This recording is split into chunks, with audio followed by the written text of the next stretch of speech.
Hello, everyone, and welcome back.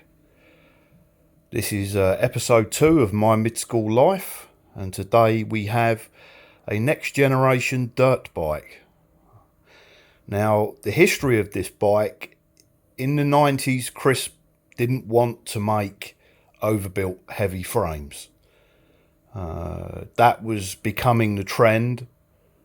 I guess Chris knew that you didn't need to go mad to make a bike strong. Hence why he'd stuck with the dirt bike design for so many years.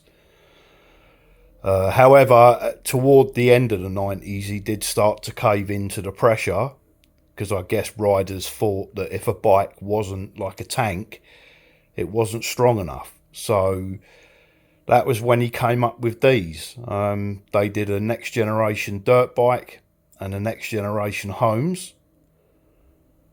And this is I would say early 2000s. Again, like the Morales, you can't put a date on these. Chris didn't stamp them with anything indicating when they were made or anything of the sort. So when you buy one, you'll never know exactly what year it was.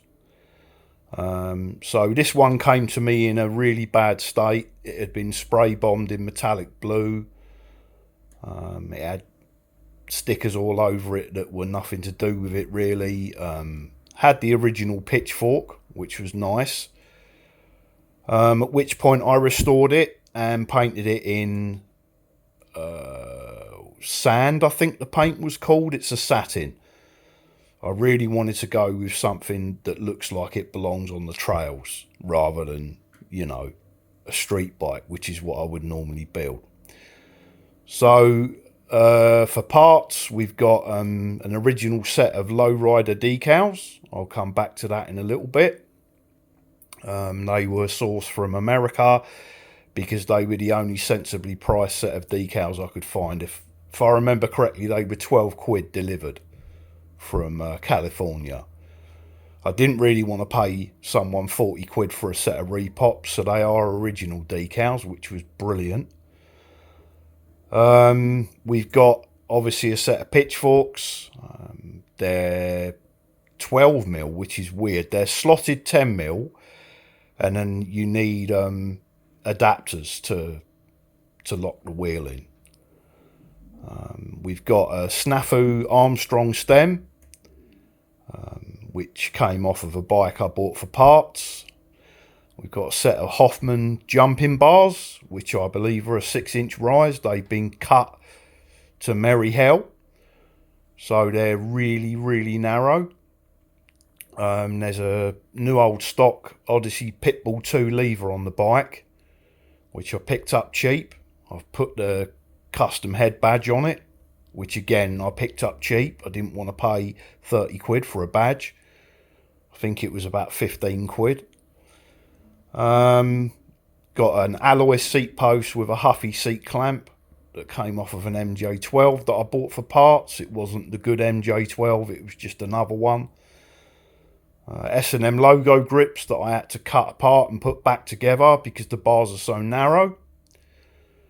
We got a Velo grabber seat again.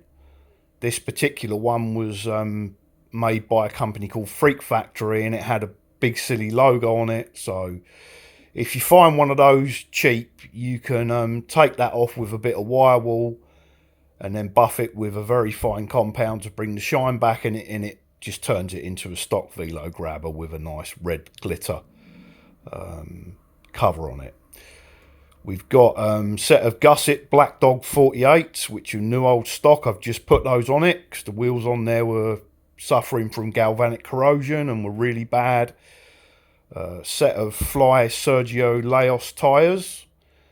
Those I've just put on there as well. Fit indent cranks. Those are from about 2004. I've repainted those in satin black. We've got S&M 101 pedals, which are named 101 because they're 101mm by 101mm. You learn something new every day. Well, I did anyway.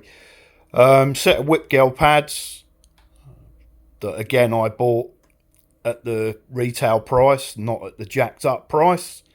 Not naming any names.